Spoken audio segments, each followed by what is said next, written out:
دنیا کے اوپر جتنے بھی لباس پہنے جاتے ہیں ان کو کئی کئی جیب میں لگی ہوتی ہیں، شلوار قمیض ہو یا پینٹ شرٹ ہو تو کئی کئی جیب میں لگی ہوتی ہیں، صرف ایک لباس ہے جس پر جیب کوئی نہیں اور وہ کفن ہے۔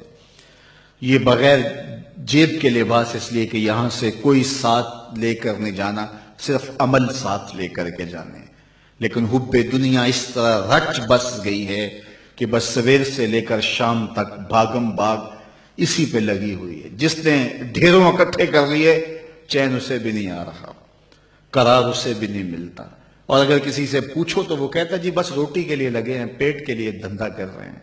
پیٹ تو 2 روٹیاں صبح مانگتا ہے، 2 شام کو مانگتا ہے، چلو 2 دوپہر کو بھی دے دیں اس کو۔ یہ اتنا کچھ کیوں ہو رہا ہے؟ یہ حب الدنیا و کراہیت الموت، یہ دنیا کی محبت، اور حب الدنیا راس و کل خطیہ، ہر گناہ کی جڑ دنیا کی محبت ہے۔ آقا کریم نے فرمایا مجھے اس بات کا کوئی ڈر نہیں ہے کہ میرے بعد تم شرک میں مبتلا ہو جاؤ گے، بت نہیں پوجو گے، تم شرک میں مبتلا نہیں ہوگے، مجھے اس بات کا ڈر ہے کہ میرے بعد تم دنیا دار ہو جاؤ گے۔ دنیا میٹھا خواب ہے، اور اس دنیا کے اوپر ہم آئے ہیں چند دن کے لیے، لیکن لگتا ہے کہ یہاں سے ہم نے جانا ہی نہیں ہے۔ سامان 100 برس کا، پل کی خبر نہیں۔ تھوڑا سا وقت ہے، اس وقت کی حفاظت کیجئے، اس کو یاد الہی میں گزاریے۔ آج موقع ہے، توبہ کا دروازہ کھلا ہے، کل یہ دروازہ بند ہو جائے گا۔ اس وقت کے پچھتاوے سے کوئی فائدہ نہیں ہوگا۔ آج کا پچھتاوا کل کی بہتری کی ضمانت ہے۔ وقت پر کافی ہے قطرہ بھی آب خوش ہنگام کا، جل گیا جب کھیت برسا می تو پھر کس کام کا۔ آج موقع ہے، وہ کسی نے کہا تھا آج ساوی نے کھلے راوی نے، انج ٹوک نوکھڑے ٹکڑے نہیں۔ روز ایسے وقت نہیں آتے ہیں، آج وقت ہے، آج توبہ کا در کھلا ہے۔ مغرب سے سورج طلوع نہیں ہوا، یہ ڈوبتا سورج ہمیں روز کوئی خبر دیتا ہے کہ جناب تم بھی ڈوبنے والے ہو۔ یہ سڑکوں کے کناروں پہ بھی قبرستان دکھائی دیتے ہیں، اور آبادیوں کے اندر بھی یہ ہمیں بتاتے ہیں کہ تم مٹی کا رزق بننے والے ہو۔ یہ بڑھاپا، یہ جو ہے وہ ڈھلتی جوانی، حضرت یعقوب علیہ السلام نے اسرائیل سے وعدہ لیا تھا کہ میری روح قبض کرنے کے لیے اچانک نہیں آنا، پہلے کوئی قاصد بھیج دینا تاکہ میں موت کی تیاری کر لوں۔ حضرت اسرائیل نے وعدہ کر لیا کہ میں آپ کو پہلے ضرور بتاؤں گا۔ ایک عرصہ گزرا تو حضرت اسرائیل حاضر خدمت ہوئے، پوچھا کدھر آئے ہو؟ کہا قبض روح کے لیے آیا ہوں۔ کہا تم نے تو وعدہ کیا تھا کہ اچانک نہیں آؤں گا، پہلے کوئی قاصد بھیجوں گا، تم نے تو کوئی قاصد نہیں بھیجا۔ حضرت اسرائیل عرض گزار ہوئے، حضور آپ کے سامنے کتنے لوگوں کی موت واقع ہوئی، یہ میرا قاصد نہیں تھا تو اور کیا تھا۔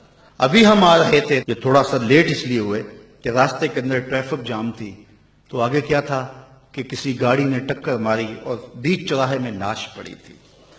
وہ صبح تو ہنستا ہوا گھر سے آیا ہوگا، لیکن اب اس کے گھر میں اس کا جنازہ پہنچے گا۔ مجھے اور آپ کو نہیں پتا ہمارا اٹھنے والا اگلا قدم کہاں ہے، اور جب ہمیں یہ نہیں پتا ہے، فرمایا گیا زندگی اور موت کے بارے میں کیا خیال ہے؟ کہا فجر پڑی ہے، پتہ نہیں ظہر پڑیں گے یا کہ نہیں۔ کہا میری صحبت میں بیٹھ کے اتنی لمبی امیدیں لگائے بیٹھے ہو۔ کہا ظہر پڑی ہے جناب، عصر پڑیں گے یا کہ نہیں۔ ایک بولا عصر پڑی ہے، پتہ نہیں مغرب پڑیں گے یا کہ نہیں۔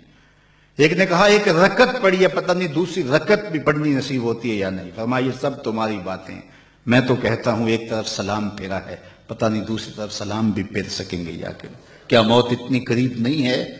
میں اور آپ اپنی آخرت کے لیے کیوں نہیں سوچتے؟ اپنی زندگی کو کیوں نہیں بدلتے؟ توبہ کا در کھلا ہے، کل نہیں ہوگا۔ تو آئیے آج کے ان حسین لمحوں کو، آج کی ان گھڑیوں کو، آج کی جوانی کو، حتیٰ کہ آج کے بڑھاپے کو حسن دے لیں، اور آج کا پچھتاوا کل کی بہتری کی ضمانت ہوگی۔ کل کا پچھتاوا سوائے دکھ بڑھانے کے اور کچھ نہیں ہوگا۔ آنا تو ہے ہی اس کی چوکھٹ پہ، پھر جو لوگ اٹھا کے لے کے آئیں گے، اچھا نہیں ہے کہ خود چل کے جائیں، پھر جو لوگ کندھوں پہ اٹھا کے لے کے جائیں گے، کل جو کفن میں منہ چھپا چھپا کے جاتے پھریں گے، اس کی رحمتیں آواز دیتی ہیں کھلے منہ آ جا، میری رحمتیں تیرا استقبال کریں گے۔ جو باغی ہے اس کی چوکھٹ اور دہلیز کو چھوڑ کے بغاوت کر کے بھاگ رہا ہے، اس کے حکموں کو توڑ کے جا رہا ہے، اس کو اس کی رحمتیں آوازیں دے رہی ہیں۔ کیا یا ایھا الانسان، او بھاگے ہوئے انسان اور بھولے ہوئے انسان، ما غرک بربک الکریم، آجا پلٹ کے، تیرا رب بڑا ہی کریم۔